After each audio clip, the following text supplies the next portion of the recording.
Sintomas de TDAH ou privação de sono? Como identificar corretamente na nossa criança? Vamos ver isso agora nesse vídeo.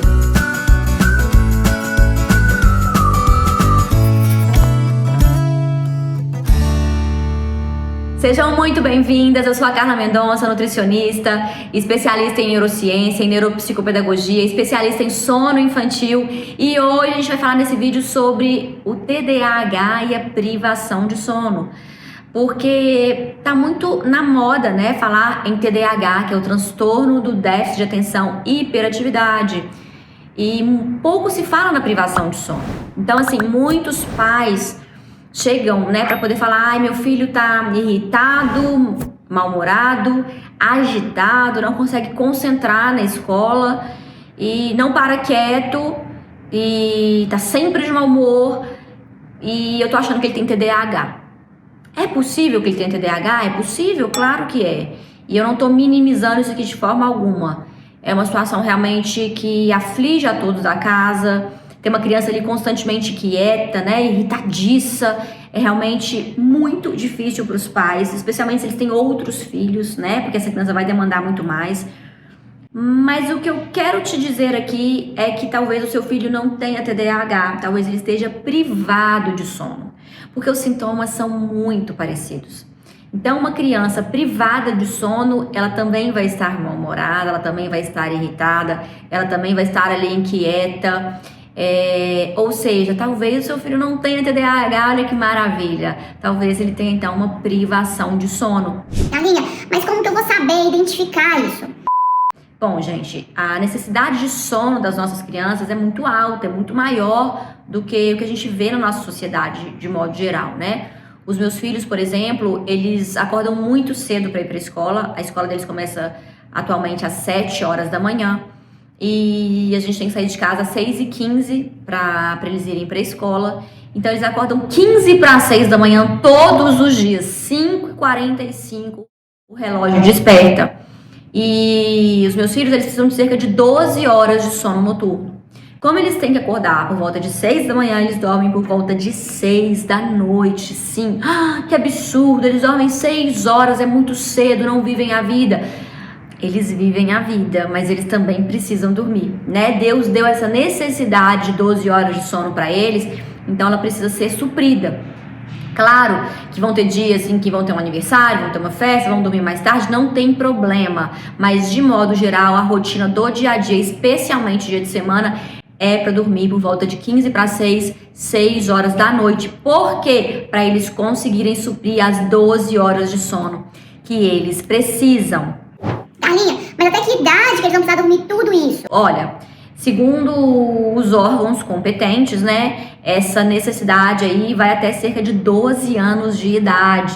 Claro que pode ter uma variação, né? Às vezes a criança vai precisar de 11 horas. Na verdade, os órgãos falam que tem criança que precisa de 9 horas de sono. Então, uma criança aí de até 12 anos, de 10 anos, de 8 anos, pode precisar aí de apenas 9 horas de sono. Eu vou te dizer que pela minha prática de ter atendido dezenas de milhares de famílias, eu te afirmo, a gente não vê isso na prática.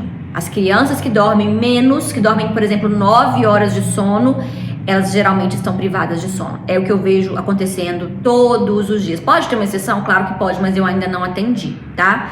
Então, na prática, o que isso significa? Se a criança tem que acordar às 6 horas da manhã para poder ir para a escola, e ela precisa só de 9 horas de sono noturno, que horas então que ela vai dormir?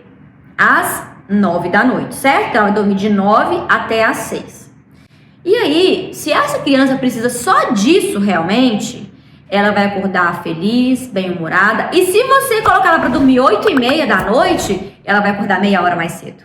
Ela vai acordar às 5h30 da manhã. Então, esse é o seu teste. Para você descobrir de quanto que o seu bebê precisa, que a sua criança precisa de dormir, você tem que fazer esse teste. Ah, Carlinha, mas ele acorda às 6 horas da manhã sozinho, naturalmente. Mas só que o horário de acordar pela manhã, muitas vezes, não tem a ver com o tanto de sono que a criança precisa, mas tem a ver com o cronotipo dela, com a genética dela. Muitas pessoas acordam cedo mesmo. A maioria da população tem essa genética de acordar cedo. A maioria das crianças tem essa genética de acordar cedo. O cronotipo dela é de acordar cedo.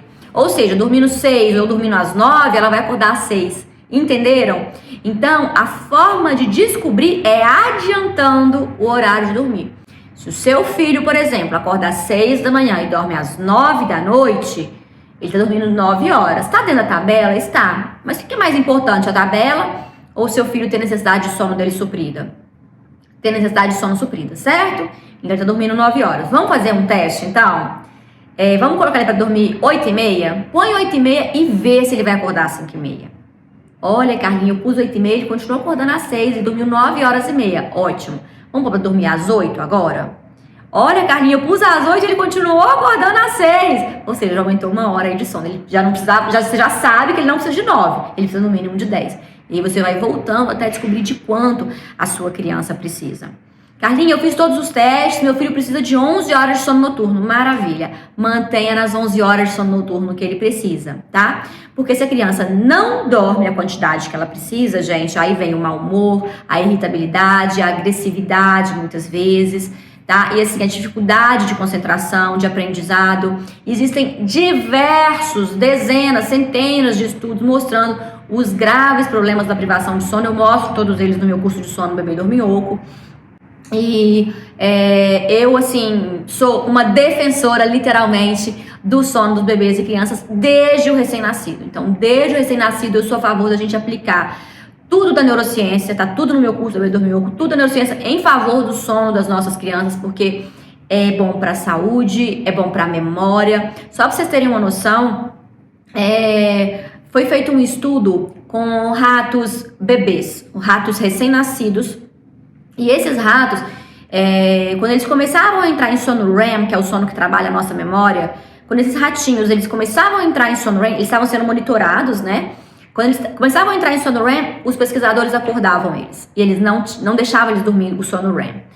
Aí, eles até faziam o sono profundo, mas quando eles iam entrar em sono REM de novo, eles acordavam esses bebês ratos. O que eles viram nas ressonâncias? Que esses bebês ratos, o cérebro deles parou de se desenvolver. Olha que coisa séria e grave. Então, esses bebês pararam de desenvolver o cérebro deles. E só voltou a se desenvolver quando os pesquisadores permitiram que eles fizessem o sono REM de novo. Mas tem um detalhe muito importante. Aquele tempo que ele perdeu de desenvolvimento cerebral nunca foi recuperado. Então, olha para vocês verem o poder do sono. A gente tem outros estudos também, feitos com tripulação de avião, né? Tripulação de avião é quem trabalha no avião. Então tá ali piloto, copiloto, comissários, eram comissários que viajavam para diversos continentes, né? Estavam em diferentes mudanças, sempre mudando de fuso horário. Então, por exemplo, hoje eles estão no Brasil, aí viajam para a Ásia, depois viajam para a Europa, viajam para os Estados Unidos, estão constantemente dormindo em horários muito bagunçados para o corpo, né? Para o nosso ritmo circadiano. E eles viram que essas tripulações de avião que estavam em constantes mudanças de horário ali, eles estavam perdendo massa cerebral, eles estavam perdendo neurônio e estavam ficando muito mais esquecidos do que pessoas da mesma idade, com a mesma função, que não ficavam mudando de fuso horário. Então, olha a importância também de uma rotina, né? De ter horários ali regulares para sua criança, para o seu bebê dormir, tá? Então, gente, o sono, ele é maravilhoso, extraordinário, essencial para o humor, para a memória, para o desenvolvimento, para a saúde, para o ganho de massa muscular, para a organização dos hormônios da fome, grelina e leptina. Eu incentivo vocês demais a realmente organizarem a rotina e o sono do bebê de vocês, tá bom? Então, vamos recapitular? Mas antes de recapitular, eu já quero te pedir, se você tiver gostado do nosso vídeo, a deixar o seu like, se inscrever e ativar o sininho e enviar para o máximo de mães para que todos possam ser ajudados e que o YouTube entenda que o nosso canal é de confiança, que o nosso canal é bom, tá? Então, recapitulando, é o seguinte, os sintomas do TDAH, transtorno de déficit de atenção e hiperatividade, são muito parecidos com os da privação de sono. Então, antes de dar remédio para o seu bebê, remédio que tem muitos efeitos colaterais, antes de dar remédio, cuide primeiro do sono. Ajude o seu bebê e a sua criança a dormirem a quantidade de sono que eles precisam. Sugiro também que você coloque seu filho em esporte. Crianças precisam se exercitar, precisam sair das telas. As telas também deixam o cérebro da criança muito agitado. Então, dê para ela sono de qualidade. atividade física, tire das telas, tire esse excesso de açúcar aí que tem na maioria das casas, coma um saudável, gente. Aqui na minha casa, por exemplo, de manhã, o lanche, antes de irem para a escola, os meninos comem fruta, geralmente manga com gergelim preto, que é cheio de cálcio, ovo mexido, comem um pãozinho, né, uma bisnaguinha ali, porque amam, mas nem gostam de pão, mas pelo menos comem o ovo ali, né, que é a proteína junto ali. O lanche da tarde deles é crepioca, que é cheio de ovo, aveia, tapioca. Então assim, os meus filhos comem muito saudável. Eu às vezes dou doce, claro, mas tudo com equilíbrio. No dia a dia não tem. Então façam isso pelos seus filhos: alimentação saudável, esporte, o mínimo de telas possível, sono de qualidade. E aí sim, se não resolveu, tá tudo certo, vai então dar um medicamento se for necessário, pelo bem aí da sua criança e da família toda, tá bom? Contem comigo, eu deixo aqui pra vocês os outros vídeos do nosso canal, espero vocês no Instagram, Bebê Dorminhoco, e enviem os vídeos pras amigas. Tchau!